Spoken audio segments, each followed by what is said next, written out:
বিসমিল্লাহির রহমানির রহিম।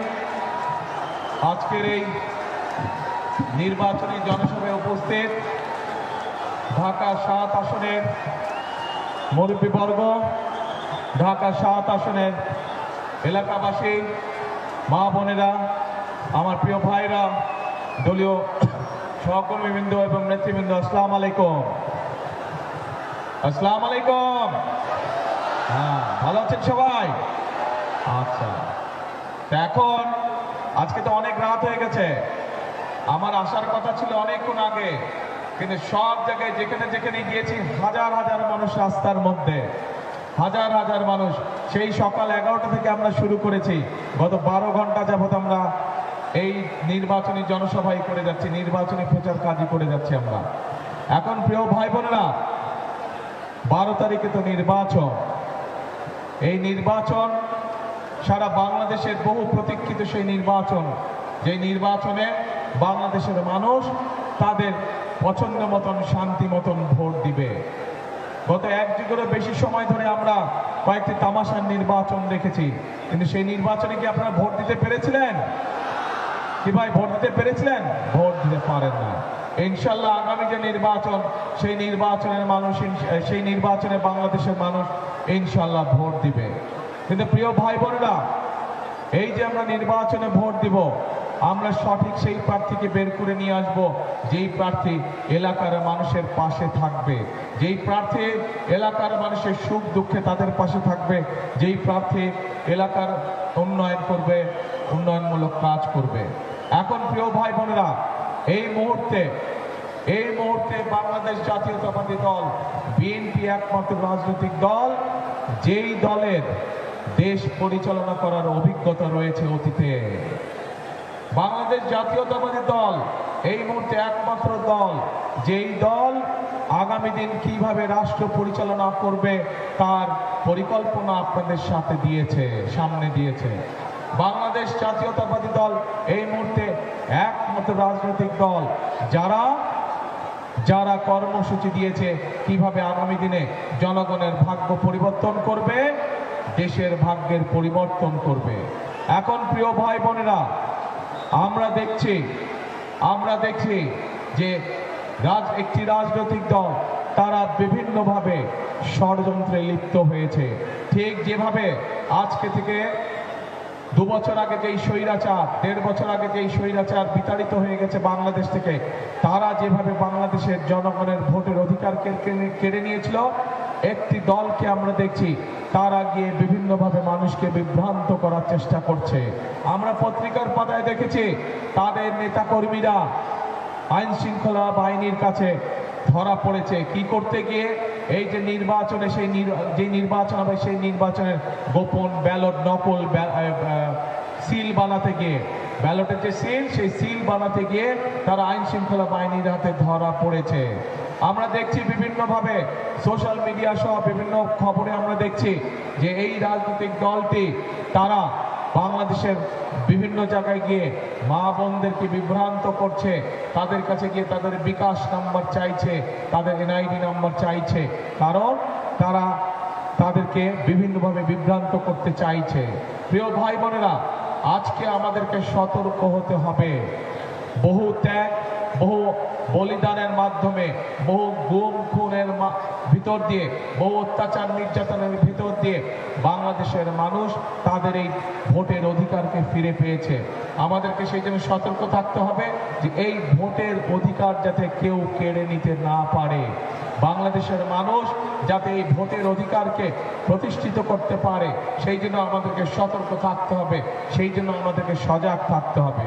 প্রিয় ভাই বোনেরা, আমরা দেশের মানুষের সামনে অনেকগুলো পরিকল্পনা উপস্থাপন করেছি, অনেকগুলো কর্মসূচি দিয়েছি যে ইনশাল্লাহ বিএনপি দেশ পরিচালনার দায়িত্ব পেলে, আল্লাহর রহমতে আপনাদের সমর্থনে আগামীতে বিএনপি দেশ পরিচালনার দায়িত্ব পেলে আমরা সারা বাংলাদেশের বিশেষ করে খেতে খাওয়া যে পরিবারগুলো আছে, সেই পরিবারগুলো, সেটি গ্রামেই হোক শহরেই হোক, সেই পরিবারগুলোর যে নারী প্রধান যারা আছে, গৃহিণী যারা আছে, মা যারা আছে, তাদেরকে আমরা একটি ফ্যামিলি কার্ড দিতে চাই। যেই ফ্যামিলি কার্ডের মাধ্যমে তাদেরকে আমরা প্রতি মাসে সরকারের পক্ষ থেকে একটি সহযোগিতা পৌঁছে দিতে চাই। এবং আমরা বিশ্বাস করি এই সহযোগিতা যদি আমরা বেশ অনেক বছর অব্যাহত রাখতে পারি, তাহলে বাংলাদেশের খেতে খাওয়া পরিবারগুলো ধীরে ধীরে অর্থনৈতিকভাবে স্বাবলম্বী হয়ে দাঁড়াতে পারবে। এবং আস্তে আস্তে যদি পরিবারগুলো স্বাবলম্বী হয়, এক সময় গিয়ে সামগ্রিকভাবে সমগ্র বাংলাদেশ স্বাবলম্বী হয়ে দাঁড়াতে পারবে। প্রিয় ভাই বোনেরা, আমরা সকলেই জানি বাংলাদেশের প্রধান পেশা হচ্ছে কৃষি, এবং এই কৃষির সাথে কোটি কোটি মানুষ জড়িত, কোটি কৃষক ভাইরা জড়িত। এই কৃষক ভাইরা যদি ভালো থাকে, তাহলে বাংলাদেশের মানুষ ভালো থাকতে পারবে। কারণ এই 20 কোটি লোকের দেশে আমরা যদি কৃষির উৎপাদন বৃদ্ধি করতে না পারি, তাহলে আমাদের এই যে দ্রব্য মূল্যের যে ঊর্ধ্বগতি, এই ঊর্ধ্বগতি আরো বাড়তে থাকবে। কাজে এই ঊর্ধ্বগতিকে যদি নিয়ন্ত্রণ করতে হয়, আমাদেরকে কৃষির উৎপাদন বৃদ্ধি করতে হবে। এবং এই কৃষির উৎপাদন যদি আমাদেরকে বৃদ্ধি করতে হয়, তাহলে আমাদেরকে অবশ্যই বাংলাদেশের কৃষক ভাইদেরকে সহযোগিতা করতে হবে।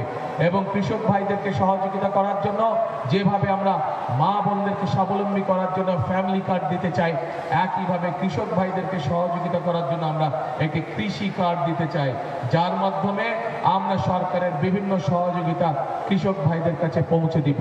এবং শুধু কৃষক ভাইদের কাছে সেই সহযোগিতাই পৌঁছে দিব না, আমরা সিদ্ধান্ত গ্রহণ করেছি ইনশাল্লাহ 12 তারিখে বাংলাদেশ জাতীয়তাবাদী দল সরকার গঠনে সক্ষম হলে পরে সমগ্র বাংলাদেশে 10,000 টাকা পর্যন্ত যে কৃষি ঋণ আছে কৃষকদের, সেই কৃষি ঋণ সুদ সহ ইনশাল্লাহ আমরা মওকুফ করার পরিকল্পনা গ্রহণ করেছি।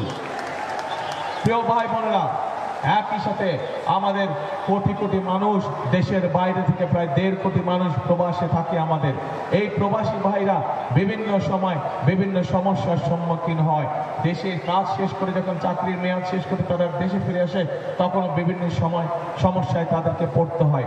এই সমস্যায় যাতে তারা না পড়ে, এই সমস্যায় পড়লে যাতে সমাধান করা যায়, সেই জন্য আমরা প্রবাসী ভাইদেরকে জন্য প্রবাসী কার্ড দিয়ে একটি কার্ড দিতে চাই, একটি প্রবাসী কার্ড নামে, যাতে করে তারা কোনো সমস্যায় পড়লে আমরা তাদেরকে সহযোগিতা করতে পারি। প্রিয় ভাই বোনেরা, একইভাবে আমাদের দেশের বহু তরুণরা যাদের কাছে শিক্ষার আলো আছে, কিন্তু তাদের কাছে হয়তো কর্মসংস্থান নেই। বাংলাদেশের কোটি কোটি যুবক বেকার হয়ে পড়ে আছে। এটি বাংলাদেশের জন্য একটি অভিশাপ। আপনারা নিশ্চয়ই পত্রপত্রিকা থেকে দেখেছেন, কিছুদিন আগে আমি বিভিন্ন দেশের রাষ্ট্রদূতদের সাথে কথা বলেছি। তাদের সাথে কথা বলার সময় তাদের প্রত্যেককে আমি একটি কথা বলেছি যে তাদের দেশের যারা ব্যবসায়ী আছে তারা যেন বাংলাদেশে এসে বিনিয়োগ করে। উত্তরে তারা আমাকে বলেছে যে ইনশাআল্লাহ বিএনপি যদি সরকার গঠন করতে সক্ষম হয়, আমরা আমাদের দেশের বিনিয়োগকারীদেরকে বাংলাদেশে নিয়ে আসব। তারা এখানে বিনিয়োগ করবে, মিল ফ্যাক্টরি করবে, তার ফলে বাংলাদেশের তরুণ যুবকদের কর্মসংস্থানের ব্যবস্থা হবে। বাংলাদেশের বেকারত্বের অভিশাপ থেকে আমাদের দেশের তরুণরা যুবকরা বেরিয়ে আসতে পারবে। প্রিয় ভাই বোনেরা, শুধু তাই নয়, আমরা পরিকল্পনা গ্রহণ করেছি যে বিদেশি বিনিয়োগকারীরা যেমন আসবে, ঠিক একইভাবে আমরা আমাদের দেশে বিভিন্ন প্রশিক্ষণ সেন্টার বলেন, বিভিন্ন ভোকেশনাল ইনস্টিটিউট বলেন, বিভিন্ন টেকনিক্যাল ইনস্টিটিউট বলেন, এইগুলো আমরা বাংলাদেশের সকল জায়গায় প্রতিষ্ঠিত করব, যাতে করে আমাদের ছেলে মেয়েরা দক্ষ নাগরিক হিসাবে গড়ে উঠতে পারে, দক্ষতা নিয়ে তারা যাতে বেড়ে উঠতে পারে। এবং তার ফলে যেটি হবে, তারা দেশেই তাদের কর্মসংস্থানের ব্যবস্থা করতে পারবে। হয় তারা নিজেদের ব্যবসা বাণিজ্য শুরু করতে পারবে, অথবা কোনো না কোনো জায়গায় তারা কর্মসংস্থানের ব্যবস্থা করতে পারবে, অথবা তারা ভালো বেতন নিয়ে বিদেশেও চাকরির সংস্থান করতে পারবে, কর্মসংস্থান, যদি তাদের ট্রেনিং থাকে, যদি তারা দক্ষ শ্রমিকে নিজেদেরকে রূপান্তরিত করতে পারে। প্রিয় ভাই বোনেরা, আমরা এটাও সিদ্ধান্ত নিয়েছি যে আগামীবার ইনশাল্লাহ বিএনপি সরকার গঠন করলে পরে আমাদের যে সকল ভাই বোনেরা ট্রেনিং এর মাধ্যমে দক্ষ শ্রমিকে রূপান্তরিত হবে, তারা যখন বিদেশ যাবে, যদি তাদের অর্থ সংকট হয়, তাহলে যেন তাদেরকে জমি বিক্রি করতে না হয়, বাপ দাদার জমি যাতে বিক্রি করতে না হয়, সেই জন্য আমরা তাদেরকে বিদেশ যাওয়ার জন্য তাদেরকে আমরা সরকার থেকে ঋণ প্রদান করব। যেই ঋণ ধীরে ধীরে তারা চাকরি করার মাধ্যমে আস্তে আস্তে সেই ঋণের টাকা শোধ করবে। প্রিয় ভাই বোনেরা, আমরা দেশের মানুষের একটি বড় সমস্যা হচ্ছে চিকিৎসা সমস্যা। এই সমস্যার সমাধান করার জন্য আমরা সিদ্ধান্ত গ্রহণ করছি যে সারা বাংলাদেশে শহরে এবং গ্রামে সব মিলিয়ে সারা বাংলাদেশে আমরা 1 লক্ষ স্বাস্থ্যকর্মী নিয়োগ দিব। এই স্বাস্থ্যকর্মীদের কাজ হবে ঘরে ঘরে, বিশেষ করে মাদেরকে, বোনদেরকে, ছোট ছোট শিশুদেরকে ঘরে বসে চিকিৎসা দেওয়া। যদি ছোটখাটো অসুখ হয় যার জন্য হাসপাতালে আসার প্রয়োজন হবে না, সেই সকল অসুখ বিসুখের চিকিৎসা আমাদের এই স্বাস্থ্যকর্মীরা মা বোনদেরকে এবং শিশুদেরকে ঘরে ঘরে সেই স্বাস্থ্যসেবা পৌঁছে দিতে পারে, যেন সেই স্বাস্থ্যসেবা তারা ঘরে পৌঁছে দিবে। আমরা প্রিয় ভাই বোনেরা একই সাথে পরিকল্পনা গ্রহণ করেছি। আমাদের সমাজে এক শ্রেণীর মানুষ আছেন যারা আমাদের জন্ম থেকে মৃত্যু পর্যন্ত আমাদের সাথে বিভিন্ন সময় যাদের সম্পর্ক থাকে, জীবনে চলার পথে বিভিন্ন বিপদ আপদে তারা আমাদেরকে বিভিন্ন সময় ভালো পরামর্শ দিয়ে থাকেন। তারা কারা? তারা হচ্ছেন আমাদের মসজিদ মাদ্রাসার ইমাম সাহেব, খতিব সাহেব, মুয়াজ্জিম সাহেবরা সহ অন্য অন্য ধর্মের যে সকল ধর্মগুরু আছেন সেই সকল ব্যক্তি। আমরা সিদ্ধান্ত গ্রহণ করেছি যে ইনশাল্লাহ বিএনপি সরকার গঠন করলে পরে এই সকল মানুষদের জন্য আমরা সরকারের পক্ষ থেকে সম্মানের ব্যবস্থা করব, যেন তারা একটি মানসম্মত জীবন যাপন করতে পারে। প্রিয় ভাই বোনেরা, সংক্ষেপে আমি আপনাদের সামনে আজকে বিএনপি ইনশাল্লাহ সরকার গঠন করলে কিভাবে জনগণের ভাগ্য পরিবর্তন করতে চায়, কিভাবে দেশকে সামনে এগিয়ে নিতে চায়, তার সংক্ষিপ্ত পরিকল্পনা আপনাদের সামনে আজকে আমি তুলে ধরেছি। এই হচ্ছে বিএনপির পরিকল্পনা। প্রিয় ভাই বোনেরা, আজকে এই নির্বাচনী জনসভায় হয়তো আমি আপনাদের সামনে দাঁড়িয়ে আমাদের যে রাজনৈতিক প্রতিপক্ষ তাদের সম্পর্কে আপনাদেরকে বিভিন্ন কথা আমি বলতে পারতাম, তাদের সম্পর্কে বিভিন্ন সমালোচনা আমি করতে পারতাম, কিন্তু তাতে কি জনগণের কোনো উপকার হতো? আমি যদি অন্য সমালোচনা করতাম তাহলে কি জনগণের কোনো উপকার হতো? কি ভাই, ওই যে জালির পাশে যে জনগণের উপকার হতো? জনগণের কোনো উপকার হতো না। জনগণের উপকার কখন হবে? যখন একটি রাজনৈতিক দলের পরিষ্কার পরিকল্পনা থাকবে যে তারা জনগণের জন্য কি করতে চায়, কোন কোন খাতে কি করতে চায়। যখন একটি রাজনৈতিক দলের পরিষ্কারভাবে প্ল্যান প্রোগ্রাম থাকবে, কর্মসূচি থাকবে যে তারা দেশকে সামনে কিভাবে এগিয়ে নিতে চায়। এই যে আপনাদের এলাকার একটি বিশাল সমস্যা আছে, জলাবদ্ধতা। এই সমস্যা শুধু এই এলাকার নয়, ঢাকা 6 নয়, এই সমস্যা সমগ্র ঢাকা শহরে। শুধু এই এলাকার না, ঢাকা 6 না, এই এলাকা সমগ্র ঢাকা শহরে। এবং শুধু এই সমস্যা ঢাকা শহরে না, সমগ্র বাংলাদেশের এই সমস্যা। সেই জন্য আমরা পরিকল্পনা গ্রহণ করেছি এবং আমরা সিদ্ধান্ত নিয়েছি যে বিএনপি সরকার গঠন করার সাথে সাথে আগামী বর্ষা মৌসুম আসার আগেই আমরা সারা দেশে খাল খনন কর্মসূচি শুরু করব। যেই খাল খনন কর্মসূচির মাধ্যমে শহীদ রাষ্ট্রপতি জিয়াউর রহমান শুধু বিভিন্ন ঢাকা শহরেরই জলাবদ্ধতা দূর করেননি, বরং সমগ্র বাংলাদেশে খাল খননের মাধ্যমে উনি পানির সরবরাহ নিশ্চিত করেছিলেন, যার ফলে খাদ্য উৎপাদন সেই সময় দ্বিগুণ হয়েছিল। আমরা সেই খাল খনন কর্মসূচি আবারও শুরু করতে চাই প্রিয় ভাই বোনেরা। অর্থাৎ একটি রাজনৈতিক দলের কর্মসূচি থাকতে হবে, একটি রাজনৈতিক দলের পরিকল্পনা থাকতে হবে যে তারা কিভাবে দেশকে পরিচালিত করতে চায়। এবং এই পরিকল্পনা, এই কর্মসূচি আজকে শুধুমাত্র বিএনপি যে রাজনৈতিক দল তাদেরই আছে। আপনারা পত্রিকার পাতা ঘেঁটে দেখুন, বিভিন্নভাবে খবর নিয়ে দেখুন, অন্য যত রাজনৈতিক দল আছে তারা এই করব সেই করব, কিন্তু কোনো পরিকল্পনা তাদের নেই। তারা করবে অনেক কিছু, হাতে তালি পাওয়ার মতন অনেক বড় বড় বক্তব্য তাদের আছে, অনেক সুন্দর সুন্দর কথা আছে, কিন্তু কিভাবে বেকারদের সমস্যার সমাধান করবে, কিভাবে নারীদেরকে স্বাবলম্বী করে গড়ে তুলবে, কিভাবে মানুষের স্বাস্থ্য সমস্যার সমাধান করবে, কিভাবে স্কুলের বাচ্চাদেরকে শিক্ষার আলোয় আলোকিত করবে, এই সকল পরিকল্পনা সেই রাজনৈতিক দলগুলোর নেই। আমরা বাংলাদেশের মানুষের কাছে সেই সকল প্রতিশ্রুতি দিতে চাই যে সকল প্রতিশ্রুতি মানুষ হিসাবে আমাদের পক্ষে বাস্তবায়ন করা সম্ভব। আমরা সেই সকল প্রতিশ্রুতি দিতে চাই না মানুষের কাছে যেই সকল প্রতিশ্রুতি মানুষ নয় একমাত্র আল্লাহ তাআলার পক্ষে করা সম্ভব। সেরকম কোনো প্রতিশ্রুতি আমরা দিতে চাই না, কারণ আমরা জানি যা আল্লাহর পক্ষে করা সম্ভব সেটা যদি আমরা বলি যে আমরা করবো, সেটা আমাদের গুনাহ হবে। কাজে সেই গুনার কাজও আমরা করতে চাই না, সেরকম মিথ্যা প্রতিশ্রুতি আমরা জনগণের সামনে দিতে চাই না।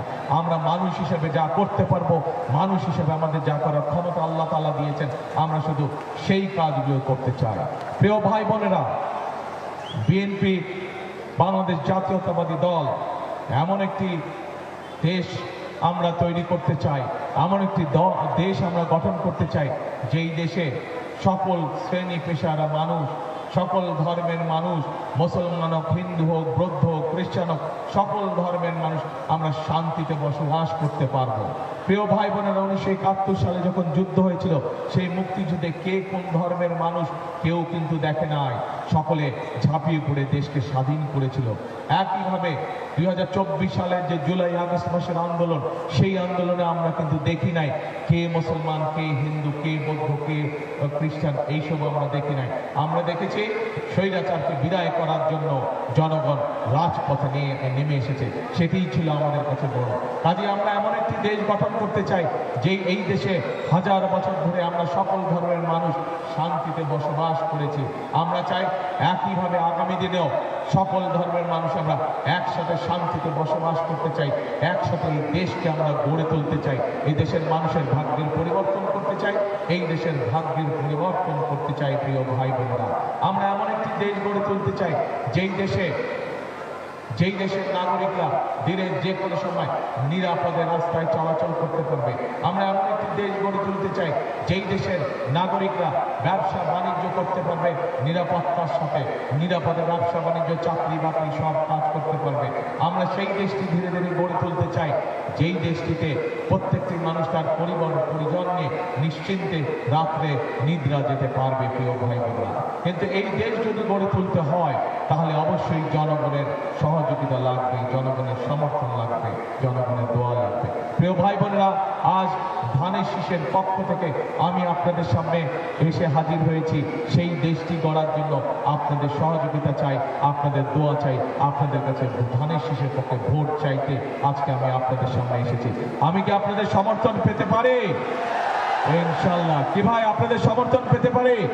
আমরা কি দেশ গড়তে চাই, আমরা কোন দেশ গড়তে চাই, জনগণের জন্য কি করতে চাই, পরিষ্কারভাবে আজকে আপনাদের সামনে আমি তুলে ধরেছি এবং তার উপর ভিত্তি করে আজ আমি আপনাদের সমর্থন চাইছি। জনগণের কাছে আমি আমার সমর্থন চাইছি, ধানের শীষের পক্ষে ভোট চাইছি, সমর্থন চাইছি। আপনাদের সমর্থনকে পেতে পারি ভাই বোনেরা? ইনশাআল্লাহ। প্রিয় ভাই বোনেরা, হামিদ হচ্ছে আপনাদের এই এলাকার ছেলে, এই এলাকার সন্তান। তার হাতে আজকে আমি আনুষ্ঠানিকভাবে ধানের শীষ তুলে দিয়ে গেলাম। আপনারা হামিদকে ইনশাল্লাহ দেখে রাখবেন 12 তারিখ পর্যন্ত। 12 তারিখে ইনশাল্লাহ হামিদ নির্বাচিত হলে, ধানের শীষ নির্বাচিত হলে, বিএনপি সরকার গঠন করলে 13 তারিখ থেকে হামিদের দায়িত্ব হবে এই এলাকার মানুষের উন্নয়নের জন্য কাজ করা, এই এলাকার মানুষের বিপদে আপদে তাদের পাশে থাকা, এই এলাকার মানুষকে সাথে নিয়ে চলা, এই এলাকার মানুষের জন্য তার জীবনের শেষ দিন পর্যন্ত কাজ করে যাওয়া। প্রিয় ভাই বোনেরা, আজ ধানের শীষের জন্য, ধানের শীষের পক্ষে আপনাদের কাছে রায় চেয়ে নিয়ে, ধানের শীষের পক্ষে ভোট চেয়ে নিয়ে আজকে আমি আমার বক্তব্য শেষ করছি। ইনশাআল্লাহ বিএনপি নির্বাচিত হলে, ধানের শীষ নির্বাচিত হলে এই এলাকার যেই সমস্যা আছে সেইগুলো আমি ইনশাল্লাহ হামিদকে নিয়ে বসে পর্যায়ক্রমিকভাবে একটি একটি সমস্যার সমাধান করব এবং আমরা এই এলাকাকে সুন্দর একটি এলাকা হিসাবে, মানুষের প্রত্যাশিত সেই এলাকা হিসাবে আমরা ইনশাল্লাহ গড়ে তুলব। প্রিয় ভাই বোনেরা, ইনশাল্লাহ আবারও আপনাদের সাথে দেখা হবে। সেই পর্যন্ত আল্লাহ হাফেজ। বাংলাদেশ জিন্দাবাদ, বাংলাদেশ জাতীয়তাবাদী দল জিন্দাবাদ। আসসালামু আলাইকুম।